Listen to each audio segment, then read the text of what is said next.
देखो डिप्रिसिएशन क्या होता है, बताओ डिप्रिसिएशन का हिंदी क्या होता है, बताओ। हड़ास, नहीं ये हड़ास, ठीक है। डिप्रिसिएशन का मतलब होता है हरास, ठीक है। अब एक चीज समझो, डिप्रिसिएशन इज ग्रेजुअल मतलब धीरे धीरे, लेकिन परमानेंट डिक्रीज है, डिक्रीज मतलब कम होना, ठीक है। तो डिप्रिसिएशन कोई भी अगर हम लोग एसेट्स यूज करते हैं, देखो ध्यान से, हम लोग कोई भी एसेट्स अगर यूज करते हैं तो उसका वैल्यू धीरे धीरे क्या होता है, डिक्रीज होता है। क्या होता है, धीरे धीरे डिक्रीज होता है किसी भी कारण से, एनी कॉजेज, ठीक है। कोई भी कारण से अगर किसी एसेट्स को हम लोग यूज करते हैं तो उसका दाम धीरे धीरे क्या होता है, कम होता है, उसको क्या बोलते हैं, डिप्रिसिएशन, ठीक है। तो डिप्रिसिएशन मतलब हो गया decrease in assets value, decrease in assets value, यही ना होगा डिप्रिसिएशन का। अगर शॉर्ट में हम लोग जान समझना चाहेंगे तो डिप्रिसिएशन का मतलब क्या होगा, डिक्रीज इन एसेट्स वैल्यू, संपत्ति का मूल्य में कमी, तो उसको क्या बोला जाता है, डिप्रिसिएशन। और एक चीज और देखो, लिखना भूल गए, ये नॉमिनल अकाउंट है। कौन अकाउंट है, पर्सनल रियल नॉमिनल होता है ना, तो ये कौन अकाउंट है, नॉमिनल, क्योंकि इससे ना हमको मान लो बहुत सारा एमसीक्यू अगर आता है डिप्रिसिएशन का तो इससे आ जाएगा, उसके बाद फिर भी करवा दे रहे हैं। डिप्रिसिएशन हमेशा देखो अगर ऑप्शन में आता है कि डिप्रिसिएशन किस पे लगाया जाता है, तो फिक्स एसेट्स। फिक्स एसेट्स किसको बोलते हैं, जो हम लोग लॉन्ग टर्म के लिए खरीदते हैं, ठीक है, जो लॉन्ग टर्म के लिए, जो हम लोग नॉट फॉर रीसेल, जो बेचने के लिए नहीं खरीदते हैं, उसको क्या बोलते हैं, फिक्स एसेट्स, और एक लॉन्ग टर्म के लिए। लेकिन याद रखना लैंड पे नहीं लगाया जाता, जमीन पर डिप्रिसिएशन नहीं होता है, ठीक है। अनलिमिटेड ही तुम लोग को ऑब्जेक्टिव भी दिया है शायद इसका, ठीक है, अनलिमिटेड तक चलता है इसका, ठीक है। उसके बाद डिप्रिसिएशन ग्रेजुअल मतलब धीरे धीरे लेकिन कंटिन्यू प्रोसेस है, कोई भी एसेट्स अगर हम लोग यूज करते हैं तो उसका दाम धीरे धीरे क्या होता है, कम होता है, ठीक है। Depreciation non cash, non cash मतलब समझा, इसमें कैश का लेन देन नहीं होता है, इस तरह का एक एक्सपेंसेस है। फिर डिप्रिसिएशन नॉन ऑपरेटिंग एक्सपेंसेस, इसको नॉन ऑपरेटिंग एक्सपेंसेस है, ठीक है। डिप्रिसिएशन रिवेन्यू लॉस है। डिप्रिसिएशन किस पे लगाया जाता है, तो ऑन टेंजिबल, टेंजिबल मतलब दो तरह का एसेट्स होता है ना, एक टेंजिबल और एक क्या होता है, टेंजिबल मतलब देयर है, दे हैव फिजिकल शेप, मतलब उसका फिजिकल शेप होता है, मनी वैल्यू होता है, उसको देख सकते हैं, छू सकते हैं, अनुभव कर सकते हैं। लेकिन इनटेंजिबल को ना देख सकते हैं ना छू सकते हैं, ठीक है।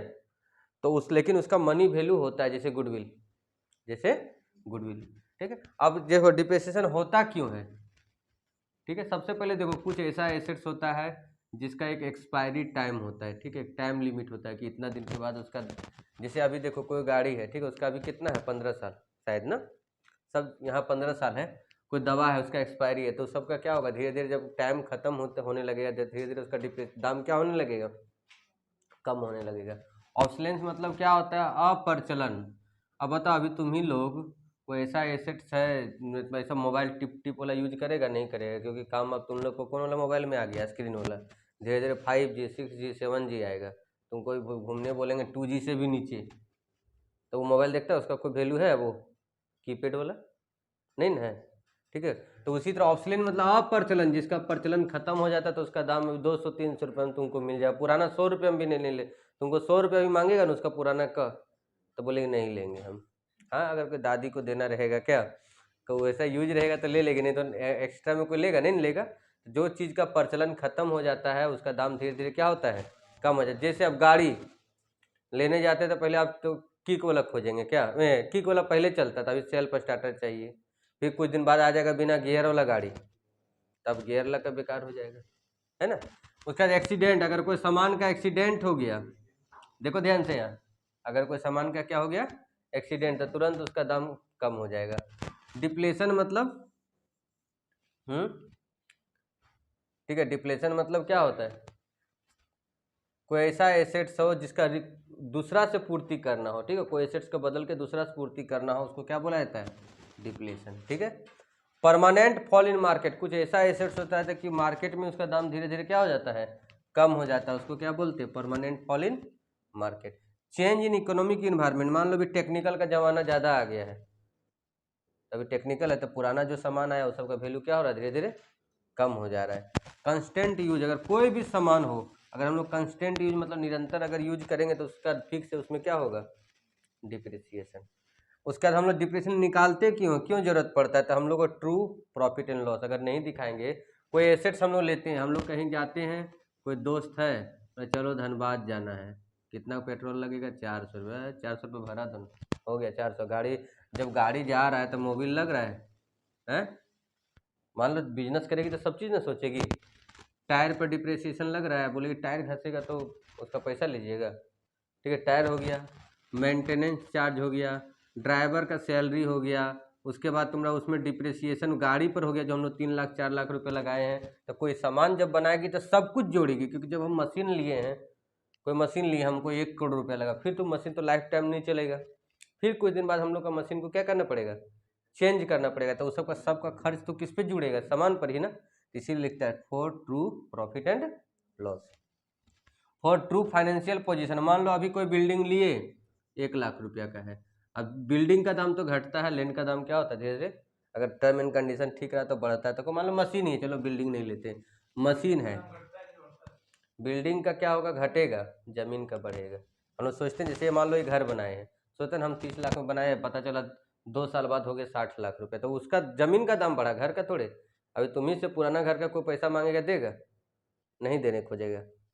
तो देखो यहाँ पर वही चीज़ है, 1 लाख रुपये का अगर हम लोग मशीन लिए, और अगर 1 लाख रुपये हमेशा तो उसका दाम 1 लाख रुपये नहीं रहेगा, हम लोग बैलेंस शीट में हमेशा 1 लाख 1 लाख 1 लाख 1 लाख दिखा रहता है, लेकिन डिप्रिसिएशन इसलिए लगाया जाता है कि अभी उसका दाम कितना है वो बैलेंस शीट में दिखाया जाता है, इससे हम लोग को सही पता चलता है फाइनेंशियल पोजीशन क्या है।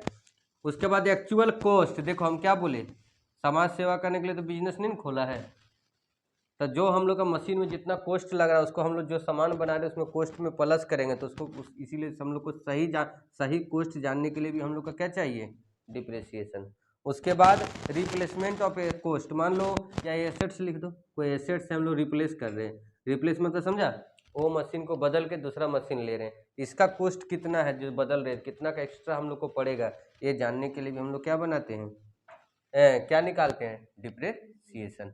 इससे बहुत सारा ऑब्जेक्टिव आएगा। अब देखो इसका ऑब्जेक्टिव का मेथड कितना है, 2 तरह से हम लोग डिप्रिसिएशन निकालते हैं। यहाँ देखो, एक होता है straight line method, straight line method को अच्छा समझो पूरा, स्ट्रेट लाइन मेथड को ही क्या बोला जाता है, फिक्स इंस्टॉलमेंट मेथड, उसी को क्या बोला जाता है, ओरिजिनल कॉस्ट मेथड। क्यों बोला जाता है, क्योंकि इसमें डिप्रिसिएशन क्या लगता है, स्ट्रेट लाइन। स्ट्रेट लाइन कैसा होता है, सीधा, ठीक है, प्रत्येक साल डिप्रिसिएशन ओरिजिनल कॉस्ट पे लगेगा, अभी कितना वैल्यू उससे मतलब नहीं है, कितना में हम लोग खरीदे थे प्रत्येक साल क्या लगेगा, सेम लगेगा। तो इसीलिए इसको क्या बोला तो ओरिजिनल कॉस्ट मेथड। अगर मान लो 1 लाख में खरीदे हैं तो प्रत्येक साल 1 साल का 10,000 10,000 10,000 10,000 ही लगेगा, जब 6 महीना होगा तो 5,000 लग जाएगा। मतलब बोलने का मतलब क्या है कि इसमें कॉस्ट से मतलब है, किससे मतलब है, अभी कितना वैल्यू उससे कोई मतलब नहीं है ये, लेकिन बहुत ईजी मेथड है, ठीक है। इसमें कोई भी एसेट्स का दाम कहाँ तक जा सकता है, 0 तक जा सकता है, ठीक, कहाँ तक जा सकता है, 0।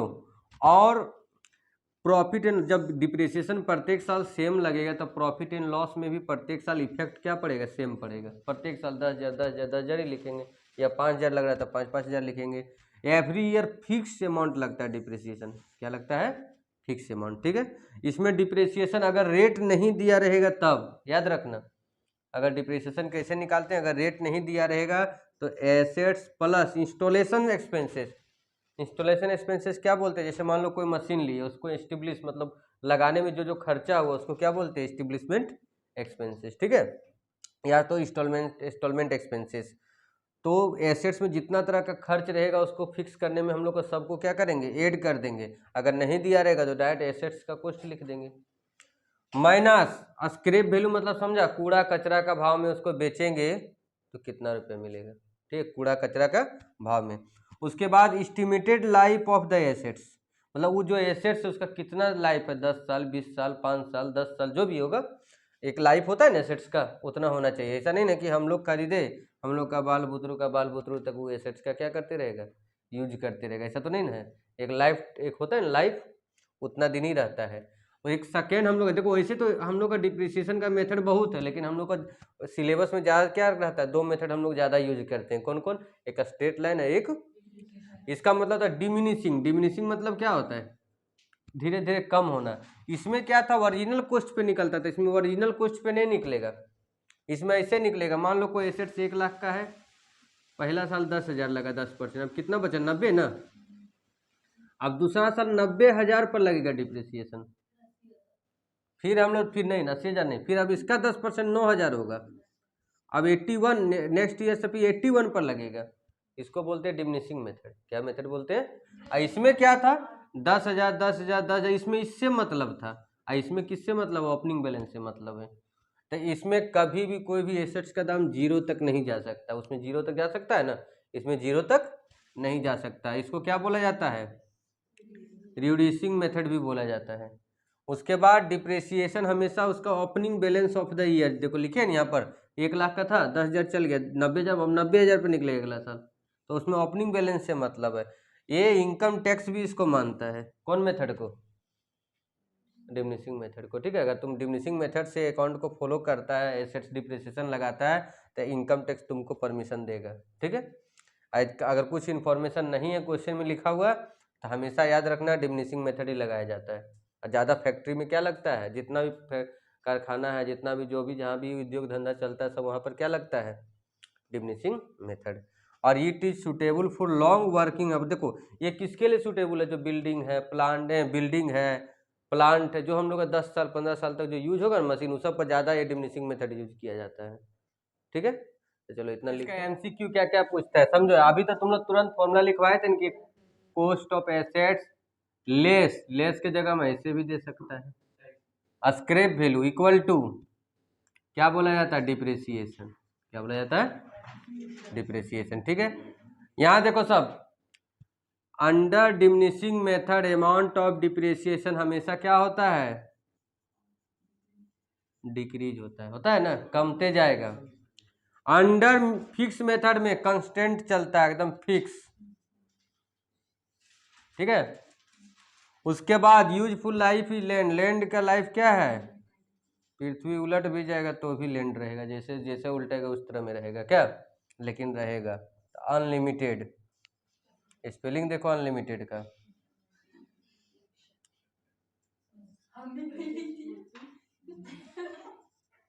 इसके बाद fix installment method.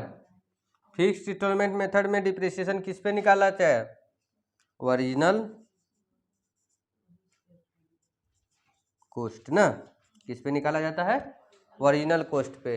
Depreciation start बताओ, डिप्रिसिएशन किस दिन से स्टार्ट होगा? जिस दिन खरीदेंगे उस दिन से, या जिस दिन से यूज करेंगे?